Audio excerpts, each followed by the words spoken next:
Our government has been preparing with the incoming administration a conversation around how the economy of Canada and the economy of the United States and the cost of living in both countries and secure access to energy supplies, to critical minerals, is best when we work together.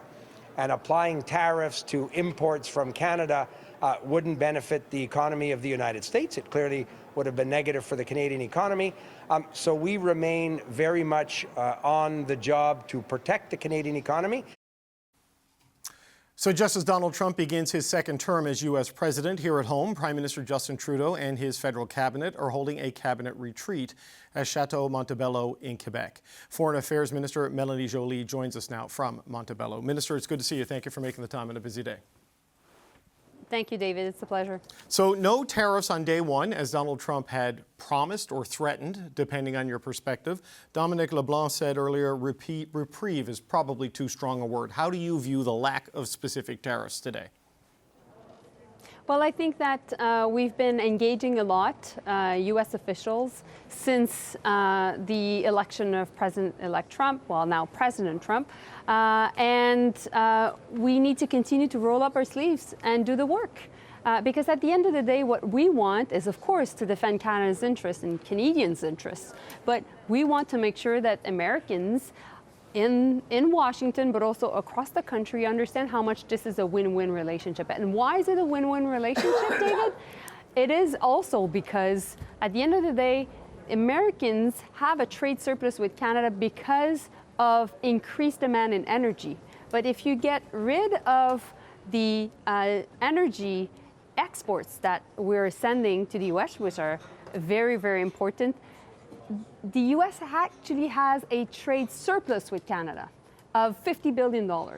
And so, in that sense, I don't think anybody wins in any form of trade tensions, and that's why we'll continue to engage and make our case. How do you interpret, though, the lack of action today specifically on this? And we know there may very well be an executive order to study trade practices and whether people are living up to arrangements, including China, Canada, and Mexico. But the expectation was something definitive and maybe clarifying what happened today, and it hasn't. So how do you interpret that in terms of the president's motives? Well, let's go back in time a bit. Back in December, when President Trump tweeted about the fact that there was a fentanyl crisis and there was an issue with the border, the Mexican border, but also with the Canadian border, we took him to his word. And Dominic LeBlanc at the time, which was public safety minister, worked very, very hard to present a very strong and well-funded border plan of $1.3 billion. Afterwards, him and I engaged Tom Homan, the border czar, and we explained how much this was important to us, because also we wanted to save lives in Canada as the Americans wanted to save lives in the U.S. And based on that, we announced more boots on the ground, we announced more Black Hawk helicopters, drones, much more technology, and all that to say, we got some good feedback from the incoming administration. So, and that was the link between what President Trump was saying and also potential tariffs. So we've done the work, and meanwhile, we'll continue to do the work on the question of tariffs, because at the end of the day, we want to make sure that we defend Canada's interests, but also we need to make sure that people around Trump, the president himself, but people around him, and also key Republican senators are aware of what would be at stake. And that's why I was in Washington last week, and that's why I will be talking to Marco Rubio this week, the new U.S. Secretary of State, and also I'll be going back the week after, actually next week, to Washington. He did make it about the border, Donald Trump did initially, but since then the language has kind of evolved to talk about trade imbalances and subsidies, the lack of spending on defense, you know, sort of rolling it all into one as if the tariff is a means to get action on all of those ends. Your border plan may have satisfied some of them, but surely you don't think this is mission accomplished on tariffs, is it? Because he is a negotiator, and you've moved to a certain point. He's probably going to try to get you to move some more. We're good negotiators too, you know, David. I'm not saying you aren't, but but to get no, but we got to a good place on the USMCA under his first term. What at the time was really existential for us. And so we'll continue to do that again. And we know that President Trump is the one, at the end of the day, always taking the decision, but there are lots of key advisors around him. And we need to make sure that we make our case, that we are able to show how much this can be a win-win relationship. When I talk about trade, it's definitely energy, but also critical minerals. We know how much people in his entourage are interested in having access to more energy because of the need for AI to actually support much more AI development and counter China.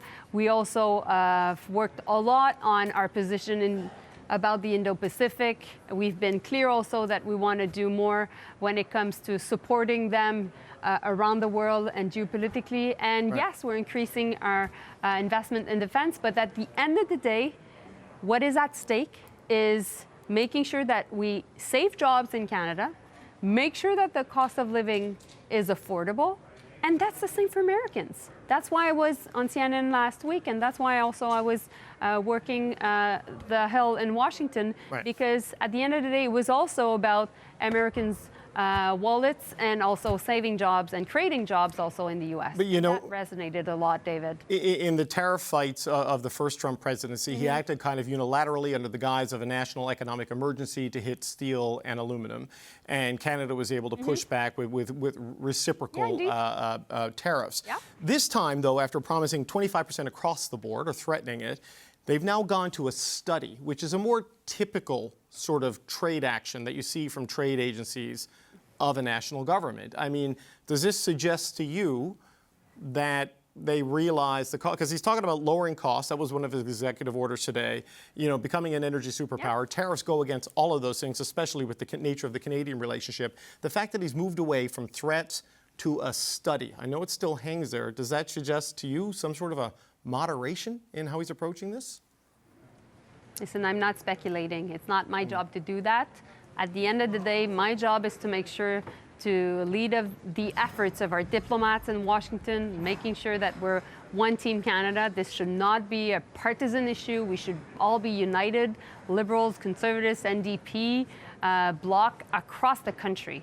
And if what has been shown in the past few weeks is that President Trump has been able to do what no federal politicians have been able to do over decades, which is unite the country. And so we'll continue to work as one team. Okay, speaking of federal politics, over this weekend you endorsed Mark Carney for the leadership of the Liberal Party of Canada. This comes at a critical time of who is going to be the Prime Minister to deal with Donald Trump after he does whatever it is he is going to do.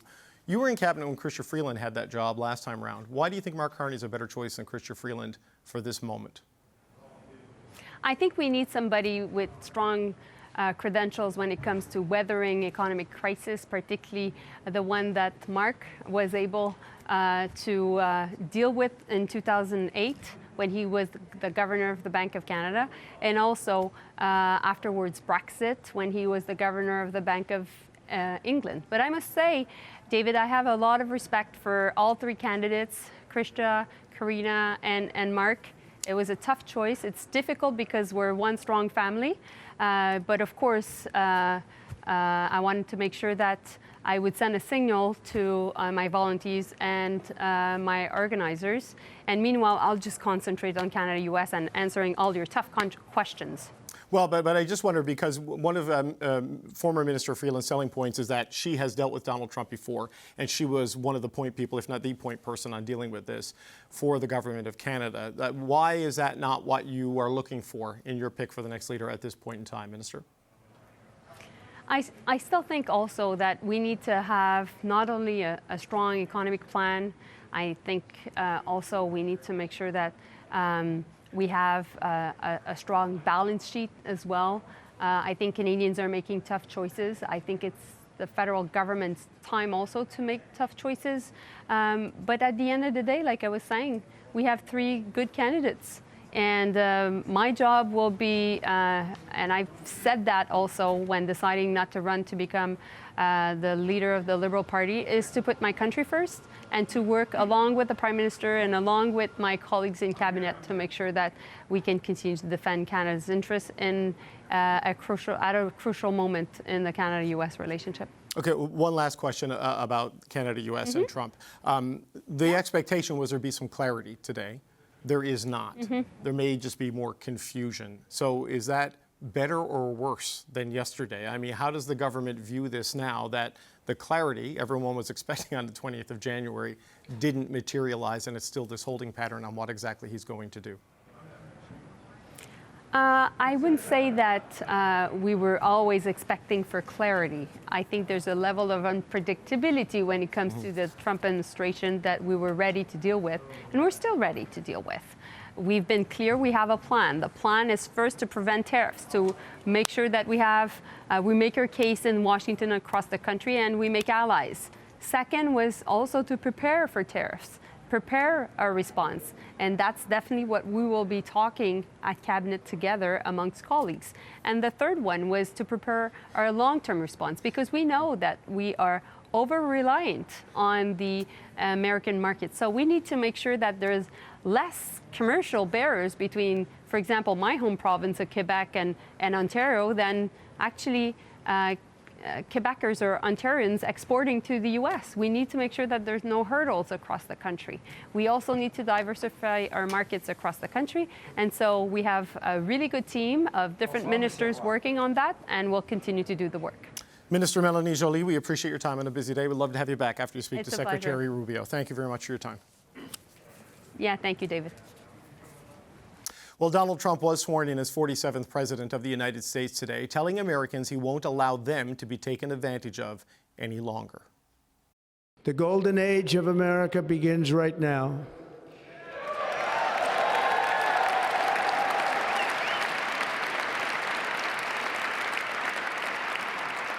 From this day forward, our country will flourish and be respected again all over the world. We will be the envy of every nation, and we will not allow ourselves to be taken advantage of any longer. During every single day of the Trump administration, I will very simply put America first. Canadians have avoided a day one tariff from the Trump administration. The president will instead sign an executive order to investigate alleged unfair trade practices. In the meantime, Canadian officials continue to make a case against a trade war. My next guest led negotiations with the U.S. during Trump's first administration. David MacNaughton is the former Canadian ambassador to the United States. David MacNaughton, good to see you again. Thanks for being here, sir. Good to see you. I'd like to get your assessment of the lack of a tariff today and instead action to study tariffs. How do you interpret that? Well, I mean, I guess in one respect, we should be thankful that we don't have 25% tariffs across the board. But we still do have, a profound amount of uncertainty. And I think that's going to continue for some time. Obviously, we need to work hard at coming up with some things that are going to avoid the tariffs in the future. I think there are some creative ideas that we need to come up with.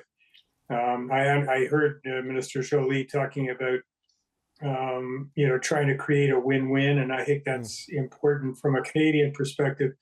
But I think we have to be able to also create something that Donald Trump can say that he won. Even if it is a win-win, we don't need to talk about win-win because he doesn't like things like that. He likes to be seen to have won, and even more so to sort of say, and you lost. So, right. I think there are some things that we can come up with. Obviously, on the defense and security side of things, I think we need to be a bit innovative. We obviously have to step up in terms of our military spending and security arrangements. There are some things I think we could do in the Arctic. We've got to do a little bit of thinking outside of the box during this period where there is a pause, where we don't have to be in a situation where the Canadian economy is reeling from massive tariffs. And you never know when he's going to, how long this study is going to take and what it's going to come up with. No, it's all coming back, David MacNaughton, of how unpredictable and uncertain these times will be. Having gone through it the first time round, and the president now, of course, is he's at the Capitol. He's inspecting troops right now. That's what people are seeing there on the split screen. But this, Dominic LeBlanc said today, the reprieve will be too strong of a word. It's like a pause, a delay. I mean, who knows exactly how long this goes, but a study of trade practices. I asked Mélanie Joly about this, and she's rather smartly just trying not to get too far over her skis on responding to that. But that's a more typical sort of trade action, right, than unilateral tariffs. So how should we interpret that? I mean, when you look at that, what do you take from that?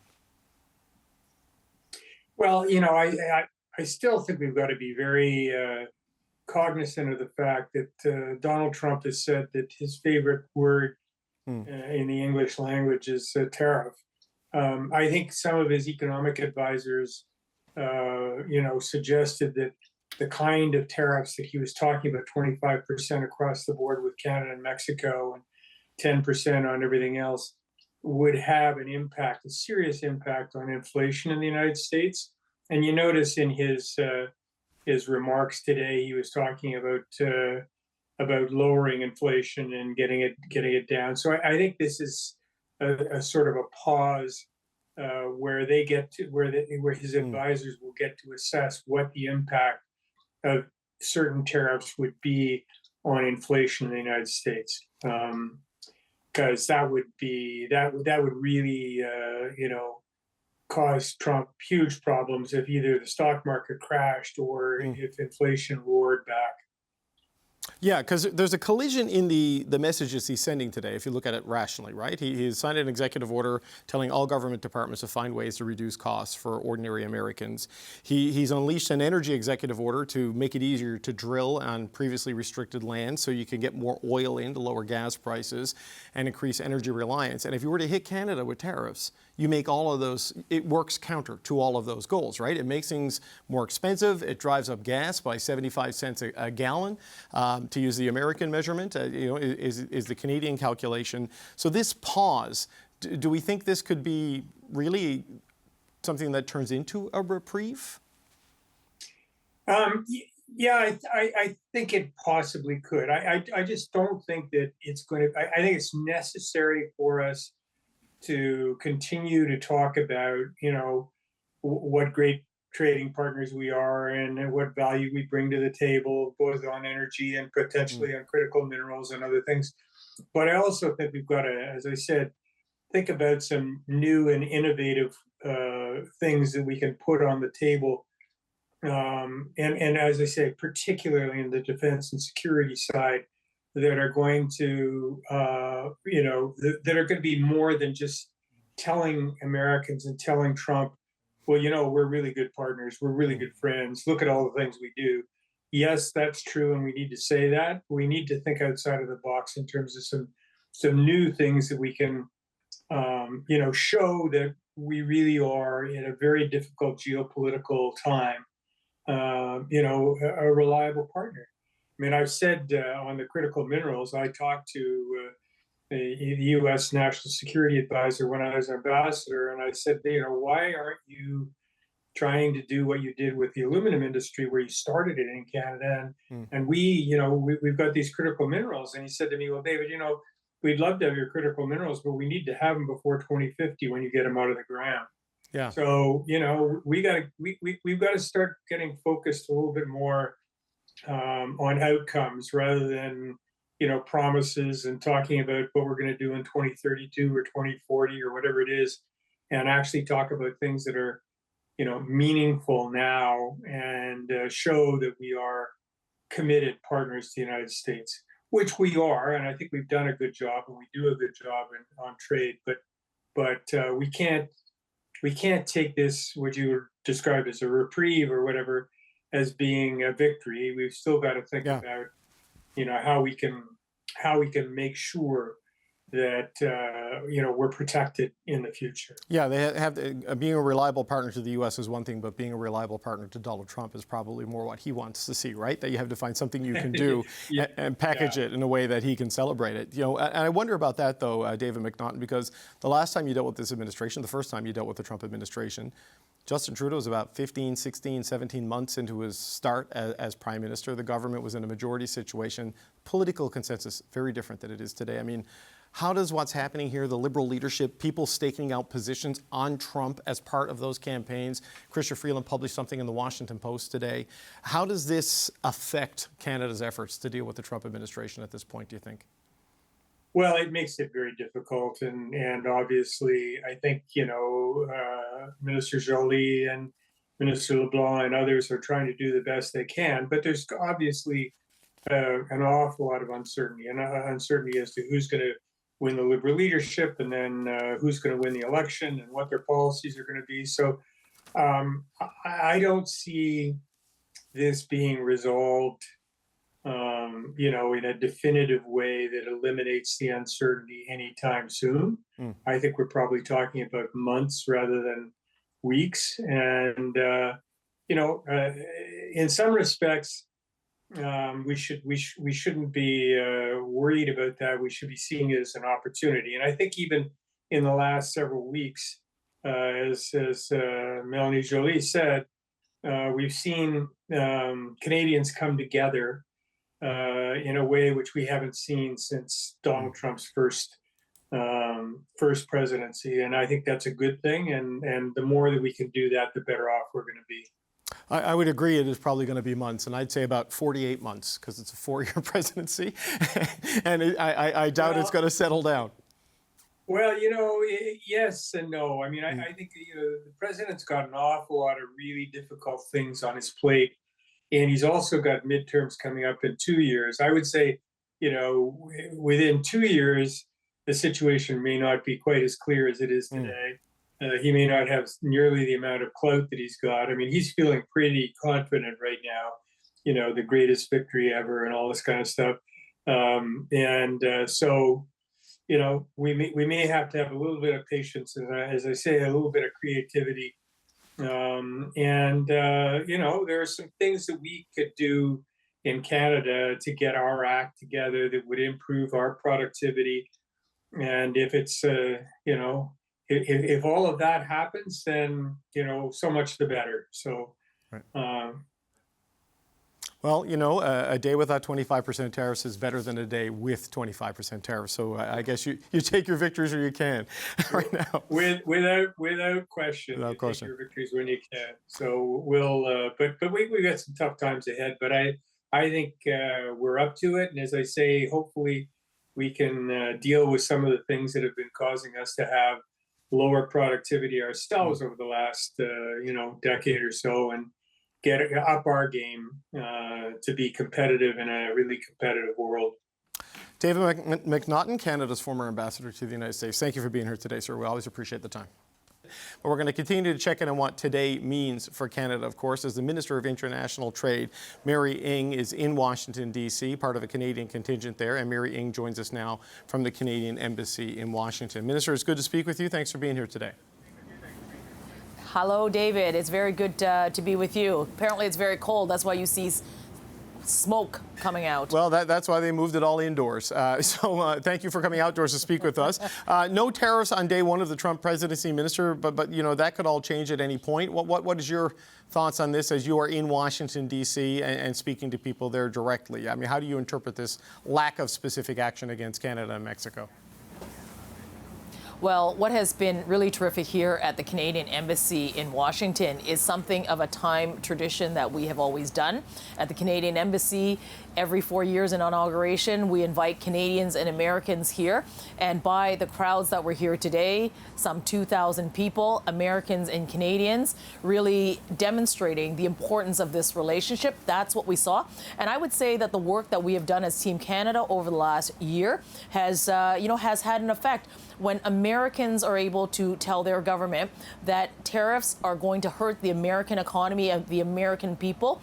I was in New York just a few days ago on the same day that the U.S. Chamber came out publicly to say that tariffs would hurt the American economy and would hurt people and equivalent to a tax on Americans. I think this is work that Team Canada needs to be doing. I think it's work that we are doing with our American friends and allies. And I hope that what this signals is the ability for Canada and the U.S. to work together to build a stronger North American economy.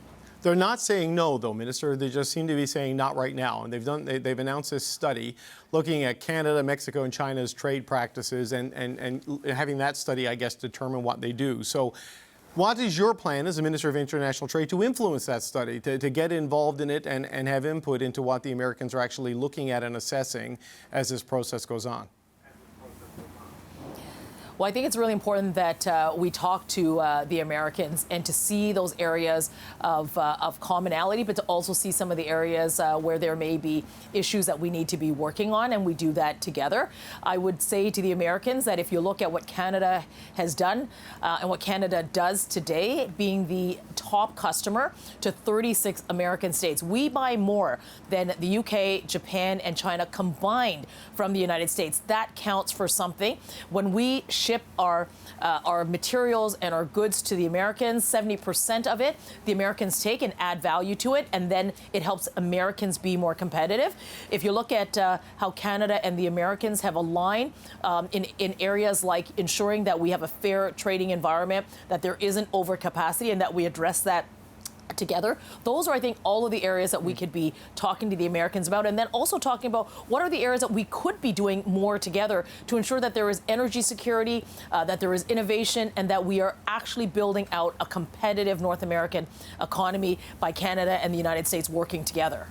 But, Minister, the size and value of the Canadian market, the volumes of trades, the interconnectedness of the supply chains, this is stuff the American government knows, right? These are things that they are aware of. Yet President Trump seems to set intent on this. So how do you use the time that you have now with whatever is happening with this study to find out what he really wants? Because is it just the border, or is there something beyond that? I think we have to talk to the new administration. I think we talk to the president, we talk to his people, we talk to the new American administration that is doing this work. And to your point, David, I have been crisscrossing the United States as part of Team Canada. I have done over 35, we've done over 35 states. We have met over 1,300, had over 1,300 interactions. And you would be surprised at how little is known about how significant this trade relationship is. In the time that you and I have just been talking, I will say to people, as I have today, in the 5 or 10 minutes that we have actually just been talking, the volume of trade that has taken place in those few short minutes, 10 minutes, is $20 million. That's what we're talking about. Canada being the top customer to 36 states. Many Americans don't know that. The fact that there are tariffs being put into, if they were to go into place, would actually just harm the American economy, American workers, affect American communities. That work we must continue to do. I heard that loud and clear today from the Americans who are here, from the Canadians that are here. But you're right, David, there is work to be done, and we are ready to do it, and we will. Okay, the work to be done, and just so you know, Minister, I'm explaining to the audience at home what they're seeing. The Trump family is arriving at the Capital One Arena in Washington. This is the home of the Washington Capitals and the Washington Wizards, and that's where the president is. I was going to call him president-elect, but he's the president now, where he is going to speak to his supporters and sign some executive orders. And so, Minister, you say you're prepared to do the work that needs to be done. The Americans have been saying for quite some time that the work that needs to be done is more spending on defense, more protection of the Arctic, faster approval of resource developments, particularly on critical minerals and other, core natural resource developments. And it hasn't quite gotten there. And here we are at this point. So, I mean, has your government just been too slow to act on long-standing issues with the U.S. that are now being able to be used against us at a time of political weakness and a time of political strength for the Americans? I don't think so. This trading relationship ever since USMCA or CUSMA has come into effect, have seen a 28% increase in trade volumes. The work that we are doing, integrating our auto supply chain, collaborating in areas like semiconductors, working to make sure that manufacturing and the resiliency of our supply chain is something that we are doing and will continue to do. You've seen our government work and collaborate with the incoming administration, and with now it is President Trump and his new cabinet on the borders. We'll continue to do that. There is work to do simply because there is opportunities in the North American environment that allows us to be stronger together, and that is the work ahead. It's always been the work ahead. Okay, some of the work ahead, too, though, is your party is going through a leadership race, and Donald Trump will still be president March 9th, 10th, and beyond. Justin Trudeau will not be the prime minister, and who knows what will happen to his cabinet. So do you think the Trump administration will negotiate seriously with a Canadian government that has a best before date in the not-too-distant future? Well, Prime Minister Trudeau is still the Prime Minister of Canada, and right now, he and I, even in the last week, have been meeting with Canadian auto manufacturers, with Canadian businesses and workers. He is focused on this work, as am I, as are my colleagues in the Canada-U.S. Committee, but indeed the entire cabinet. This is really important for Canada to be standing up for Canadians, for our workers, for our businesses. We will continue to do that work. Yes, there is a Liberal leadership race that is going on. That work will conclude, and we have to continue doing what Canadians expect of us, which is focusing on them, focusing on our communities, and focusing on our jobs.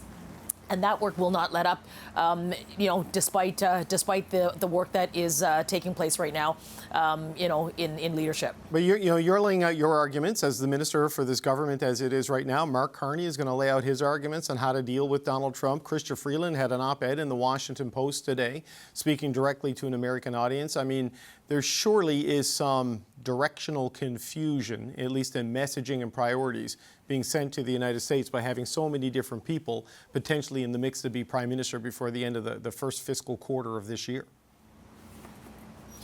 Well, I think what they are seeing and have seen from our team and from the government is a prime minister working with Canada's first ministers, in the premiers and territorial leaders, in us as ministers of the Crown focused on this work, together with Canadian businesses and American businesses, Canadian labor, American labor. This work has got to be and is the priority and the focus of this government. And I think that they're getting a very clear message, and that is from the Prime Minister, who is the head of government, from the premiers who are working together, and we are doing this as Team Canada. And that work we have to stay focused on that, and we are. Okay, so Minister, I have to ask you a specific question about the leadership. Are you endorsing anyone? Have you made a pick? And I know you're very close with the Prime Minister and his staff, and that may be one of the things that would keep you in politics. So will you be running again in the next election? So a double-barrel question there. Who are you backing, and are you running? Well, my plan is to continue, and also my focus right now is really on the work that is the trade file. David, I think if Canadians haven't noticed, I've been pretty busy working for Canadians on Canada-U.S. as well as those trade relationships all around the world, taking Canadian companies abroad, but also working with companies to make sure that we continue to deepen and strengthen this Canada-U.S. relationship. I'm really thrilled that there are many people who have put their names forward. I think that is a testament to the strength of the Liberal Party of Canada. That work will continue, and I people who know me know that I take cues from my riding. So I'm looking forward to continuing those conversations with the people of Markham Thornhill. Would you run again under a different leader, or is Justin Trudeau, if he leaves, you leave with him? Just as the last question, Minister. Well, my plan right now is to be the Member of Parliament for Markham Thornhill and to continue to do that. Okay. Mary Ng, International Trade Minister, thank you so much for your time and a busy day from Washington. We appreciate it.